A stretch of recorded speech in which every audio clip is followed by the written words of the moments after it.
violent weekend in Grand Rapids with two different shootings, leaving 3 people dead, including a 15-year-old and another man in the hospital. One of the shootings was downtown in front of dozens of people late at night. News 8's Byron Tollefson is live downtown tonight after talking with the police chief about the surge in violence. Byron? Police say that teenagers continue to be involved in a lot of this violence, often turning deadly. This is a really heartbreaking weekend for us. A deadly start to the summer months in Grand Rapids, with 3 people killed, including a 15-year-old in the same day. It nearly doubled the number of homicides the city has seen this year, from 4 to 7 homicides. It's difficult to talk about murders as numbers because in reality we're talking about humans, we're talking about people with loved ones. The first happened right downtown in a parking lot on Cesar Chavez Avenue before 1 o'clock in the morning, while bars were still open and people were leaving a nearby concert. 2 men were shot and killed. A 3rd man was later hospitalized with a gunshot wound to the leg. He is expected to survive. Police Chief Eric Winstrom says it appears to be a targeted shooting. They've identified everyone involved, and now they're trying to figure out who could face charges. It seemed like everyone was in some way, shape, or form a participant in at least shooting.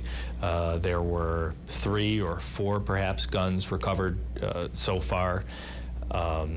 Multiple shell casings strewn across the parking lot, which indicates numerous shooters. A bullet hole remains visible on the outside of the intersection, the concert venue across from the parking lot.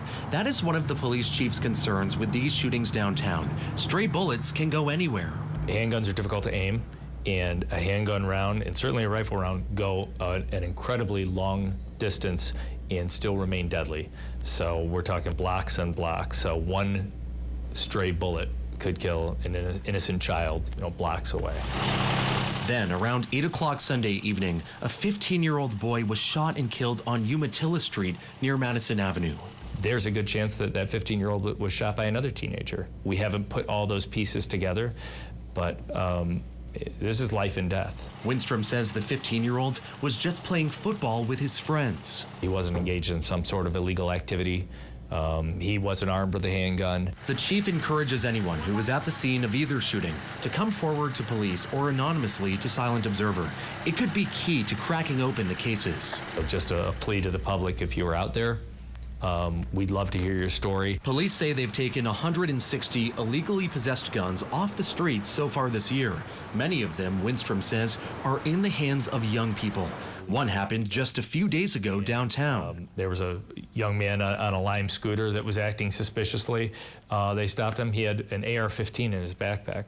Winstrom says parents need to step up to not only keep an eye on their kids, but point them in the right direction. A lot of the individuals that we've seen recently have been teenagers.